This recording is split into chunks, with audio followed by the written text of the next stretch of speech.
गरीब बहू को ताना मारने से पहले एक बार अपनी बेटी के बारे में सोचें। आज कितना अच्छा दिन है, जिधर से देखो उधर से सिर्फ खुशखबरी ही आ रही है। उर्मिला जी चाहते हुए अपने पति के पास जाकर सारी बातें बताने लगी। हमें आपकी लड़की पसंद है। मैं चाहती हूँ कि शादी 1 महीने के अंदर ही रख दी जाए, क्योंकि उसके बाद शादी का कोई मुहूर्त नहीं आ रहा है। कुंती जी फ़ोन पर उर्मिला जी से बोली। उर्मिला जी बोली, जी मैं तृप्ति के पापा से बात करके आपको बताती हूँ। उर्मिला जी फ़ोन रखकर खुश होकर शिवानंद जी से बोली, सुनिए तृप्ति के पापा, हमारी तृप्ति लड़के वालों को पसंद आ गई है और अंदर से घर की बनी मिठाई का एक टुकड़ा लाकर शिवानंद जी के मुंह में डाल दिया, मगर वे लोग चाहते हैं कि शादी 1 महीने में ही हो जाए। शिवानंद जी बोले, इतनी जल्दी शादी में सारा इंतजाम इतनी जल्दी कैसे कर पाऊंगा। तृप्ति उतने में ऑफिस से आ गई। उर्मिला जी ने तृप्ति को भी यह खुशखबरी सुनाई। उर्मिला जी बोली, हमारी तृप्ति बड़े नसीबों वाली है, तभी तो इतना अच्छा खानदान मिल रहा है। तृप्ति बोली, माँ मगर 1 महीने में शादी, हम कैसे इतनी जल्दी सारा इंतजाम कर पाएंगे। शिवानंद जी बोले, बेटा तू चिंता मत कर, मैं हूँ ना, मैं सब संभाल लूँगा। तृप्ति एक मध्यवर्गीय परिवार की बेटी थी। पिता शिवानंद जी एक साधारण नौकरी पर कार्यरत थे। अपनी कमाई से जैसे तैसे वह घर खर्च निकाल लेते थे। तृप्ति बचपन से ही पढ़ने में बहुत होशियार और दिखने में बहुत सुंदर थी। तृप्ति ने अपनी पढ़ाई पूरी कर जल्द ही नौकरी पर लगकर अपने पापा का आधा बोझ अपने सर पर उठा लिया था। तृप्ति का जहाँ रिश्ता तय हुआ था, वे लोग बहुत पैसे वाले लोग थे। तृप्ति की सास कुंती जी ने तृप्ति की सुंदरता और काबिलियत देखकर उसे अपने बेटे अंकित के लिए पसंद किया था। अंकित को भी तृप्ति पहली नज़र में ही भा गई थी। जब से तृप्ति के घर वालों को यह पता चल गया कि लड़के वाले 1 महीने में शादी करना चाहते हैं, तब से वे लोग थोड़ा परेशान हो गए थे, क्योंकि वे लोग मध्यवर्गीय लोग थे, तो इतनी जल्दी शादी की तैयारियों में पैसा लगाना उनके बस में ना था। फिर भी शिवानंद जी शादी की तैयारियों के लिए पैसे जुटाने में लग गए। तृप्ति ने भी अब तक जो भी कमाया था वह बैंक से निकाल कर लाई, और शिवानंद जी के पास भी जो जमा पूंजी थी वह उन्होंने शादी में खर्च करने बैंक से निकलवा ली, और वे लोग शादी की तैयारियों में जुट गए थे। कपड़े लत्ते ज्वेलरी सभी कुछ तृप्ति के लिए खरीद लिया, और आखिर शादी का कार्यक्रम भी अच्छे से संपन्न हो गया। तृप्ति के पापा शिवानंद जी से जो भी बन पाया वह सारा इंतजाम उन्होंने शादी में किया था, मगर तृप्ति की सास कुंती जी को लड़की वालों की तरफ से शादी में की गई एक भी व्यवस्था पसंद नहीं आई। वे शादी में तो कुछ ना बोली, मगर शादी होने के बाद दूसरे दिन ही अपने पति ऋषभ जी से बोली, क्या खाक इंतजाम किया था तृप्ति के घर वालों ने। हमारे घर के नौकर भी उनकी शादियों में इससे अच्छी व्यवस्था करते हैं। मुझे तो हमारे मेहमानों के सामने शर्म महसूस हो रही थी, यह बताने की कि मैं ऐसे फटीचर घर से बहू लेकर आई हूँ। अगर हमें पहले बता देते कि शादी में खर्चा करना उनकी औकात से बाहर है, तो हम शादी का पूरा खर्चा उठा लेते। कम से कम मेहमानों के सामने यह बेइज्जती तो नहीं सहन करनी पड़ती। ऋषभ जी बोले, भाग्यवान लड़की वालों के हालात तुम जानती तो हो, फिर क्यों। खाने में हमारे यहाँ क्या क्या बनता है वही सब बना देना। कुछ ही देर में खाना तैयार हो गया। पनीर टिक्की, ड्राई फ्रूट से बना हलवा, आम का रस, मलाई कोफ्ता। थोड़ी देर में डाइनिंग टेबल पर शांति देवी ने सर्व कर दिया। अंकित, ऋषभ जी, अंकित की छोटी बहन दीपिका सभी साथ में खाने के लिए बैठ गए। तृप्ति ने अपनी प्लेट में सिर्फ सलाद लिया और वह खाने लगी। अंकित बोला, क्या हुआ तृप्ति, तुम इतना सारा खाना छोड़कर सिर्फ सलाद क्यों खा रही हो। कुंती जी बोली, तृप्ति ने अपने मायके में कभी इतना हैवी खाना कहाँ खाया होगा। इसके मायके में तो दाल रोटी चावल यही बनता होगा, इसीलिए उसे इतना हैवी खाना खाने की आदत कहाँ होगी। खाना खाते हुए सभी लोग एक दूसरे के सामने देखने लगे। दरअसल अंकित, ऋषभ जी और दीपिका किसी को भी कुंती जी के यह शब्द सुनने में अच्छे नहीं लगे और दीप्ति वह तो बेचारी सुबह से यही सब सुन रही थी। देखते देखते 4 दिन बीत गए मगर कुंती जी के तानों की बौछार खत्म होने वाली कहाँ थी।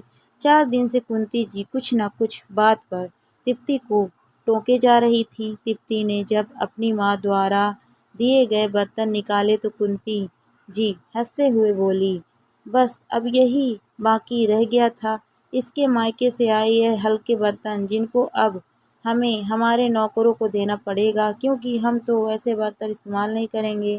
दीप्ति फिर मन मार कर रह गई। आज उसकी माँ के द्वारा दिए गए बर्तनों का अपमान उसे अपनी माँ का अपमान प्रतीत हो रहा था। हर रोज अपने मायके वालों के लिए ताने सुनना दीप्ति के लिए मुश्किल होता जा रहा था। रात को सभी फिर से साथ में खाना खाने बैठे तब दीप्ति को कुछ भी खाने की इच्छा ही नहीं हो रही थी। उसे लग रहा था कि वह टेबल से उठकर चली जाए ताकि उसे फिर कोई सासू माँ का ताना ना सुनना पड़े। दीप्ति को कुछ खाते ना देख अंकित बोला, दीप्ति जब से शादी हुई है देख रहा हूँ तुम ढंग से खाना नहीं खा रही हो, कहकर उसके लिए एक प्लेट में सारा खाना भरकर उसे खाने के लिए मनाने लगा। कुंती जी बोली, अंकित तू क्यों इसे बार बार जिद कर रहा है, इससे यह हैवी खाना नहीं खाया जाएगा, इसने अपने मायके में देखा ही क्या है। सौरभ जी बोले, कुंती यह तुम कैसी बातें कर रही हो, बहू को शादी किए अभी 4 दिन ही हुए हैं और तुम हर बात पर उसको और उसके मायके वालों को नीचा दिखा रही हो। कुंती जी बोली, देखा नहीं आपने शादी में कैसा इंतजाम किया था, इसके मायके वालों ने और फटीचर जैसे कपड़े दिए हैं इसको यहाँ पहनने के लिए, इसके लिए तो यह खाना 56 भोग जैसा है, इसने अपनी ज़िंदगी में कभी ऐसा खाना नहीं देखा होगा, भला इससे यह खाना कैसे खाया जाएगा। दीप्ति बोली, हाँ मम्मी जी, मैंने कभी वहाँ इतना हैवी खाना नहीं खाया मगर मेरे मायके में मुझे खाना खाकर नींद अच्छी आती थी। भले वहाँ ऐसे 56 भोग नहीं परोसे जाते थे मगर उस खाने में घमंड और तिरस्कार की बू नहीं आती थी। यहाँ तो आपके तानों ने ही मेरा पेट भर दिया है, इसीलिए इतना खाना होते हुए भी मुझे कुछ खाने की इच्छा नहीं हो रही है।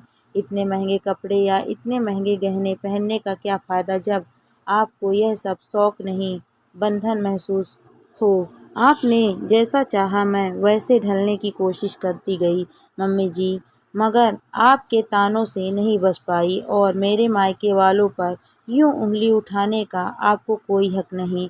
मम्मी जी, एक बाप अपनी बेटी की शादी में उसकी पूरी जमा पूंजी लगा देता है, फिर भी आपको शादी में कमी ही नज़र आई।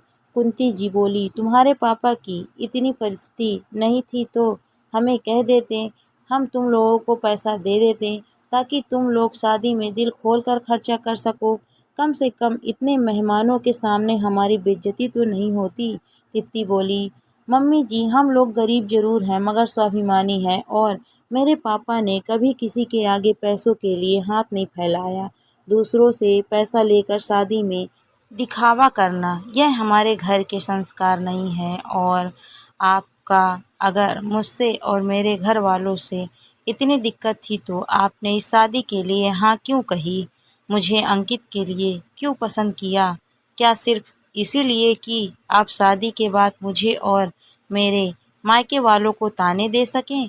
एक लड़की अपना घर परिवार छोड़कर ससुराल आती है, कितने सपने सजोए होते हैं उसने, मगर जब ससुराल में हर पल उसे उसके मायके वालों के लिए व्यंग सुनने मिले तो दिल छल्ली हो जाता है उसका, कहकर तृप्ति रो पड़ी। अंकित बोला, मम्मी आपके व्यवहार पर बहुत कुछ निर्भर करता है, आप जैसा अपनी बहू के साथ करेंगी वैसा ही व्यवहार आपको भी अपनी बहू से मिलेगा। मैं तो बस यही चाहता हूँ कि आप सास बहू का रिश्ता माँ बेटी जैसा रहे, इसीलिए मैं आपसे प्रार्थना करता हूँ कि आप जो भी बोल रही हैं वह बोलने से पहले सोच लें और आपने जो तृप्ति के मायके वाले की रट लगा कर रखी है उसे छोड़ दें। ऋषभ जी बोले, कुंती तुम पहले से जानती थी कि तृप्ति के घर वाले बहुत ज़्यादा संपन्न नहीं है। तुमने दीप्ति को उसकी सुंदरता और काबिलियत देखकर पसंद किया था ना, कि उसका घर परिवार देखकर। फिर किसी गरीब घर की बेटी लाकर उसको ताने मारना, क्या यह तुम्हें शोभा देता है? मैं तो दीप्ति की हिम्मत की दाद देता हूँ कि वह बेचारी लड़की इतने ताने सुनने के बाद भी आज तुम्हें प्यार से समझा रही है। वे दीप्ति की तरफ देखकर बोले, बेटा तेरी हिम्मत ही तेरा हौसला है, इसे यूं ही बरकरार रखना। अंकित की बहन दीपिका बोली, मम्मी सोचो कल के दिन अगर मेरे ससुराल वाले मुझे यूं ताने मारेंगे तो तुम्हें कैसा लगेगा? मैं भी तो कल किसी के घर की बहू बनूंगी। आप भाभी को इतने दिनों से कितना बुरा बुरा बोल रहे हो, यह सब देखकर मुझे तो सास नामक प्राणी से ही नफरत होने लगी है। कुंती जी को सभी की बातें सुनकर गलती का एहसास हो चुका था। कुंती जी ने अपनी बहू दीप्ति से माफ़ी मांगी और बोली, दीप्ति मैं शायद घमंड में चूर थी, इसीलिए तुम्हारे मायके वालों को इतने सारे ताने दे बैठी। मुझे माफ़ कर दो दीप्ति, आज तुम सबने मिलकर मेरी आंखें खोल दी। अब से मैं कभी दीप्ति को ताने नहीं दूंगी। दोस्तों, अक्सर संपन्न ससुराल की बहू अगर एक गरीब मायके की बेटी हो तो उसे कभी भी कोई भी आकर ताना मार देता है। क्या गरीब घर की बेटी होना इतना बड़ा गुनाह है? क्या गरीब माता पिता की बेटियां बेटियां नहीं होती? इसीलिए कभी भी किसी भी बेटी को ताना मारने से पहले ये ज़रूर सोच लें कि कल के दिन अगर हमारी बेटी के साथ भी उसके ससुराल में ऐसा व्यवहार हो तो क्या एक माता पिता बर्दाश्त कर पाएंगे? फिर वह अपनी बहू के साथ ऐसा व्यवहार कैसे कर सकते हैं? जब हम किसी के घर की बेटी को ब्याह कर लाते हैं तो हमारा ये फ़र्ज़ बनता है कि हम उसे वैसा ही प्यार और सम्मान दें जैसा हम अपनी बेटी के लिए चाहते हैं। दोस्तों, कहानी आपको कैसी लगी कमेंट करके ज़रूर बताइए। कहानी अच्छी लगी है तो वीडियो को लाइक शेयर करें। अगर आप मेरे चैनल पर नए हैं तो प्लीज़ मेरे चैनल को सब्सक्राइब भी करें। Thank you for watching my video.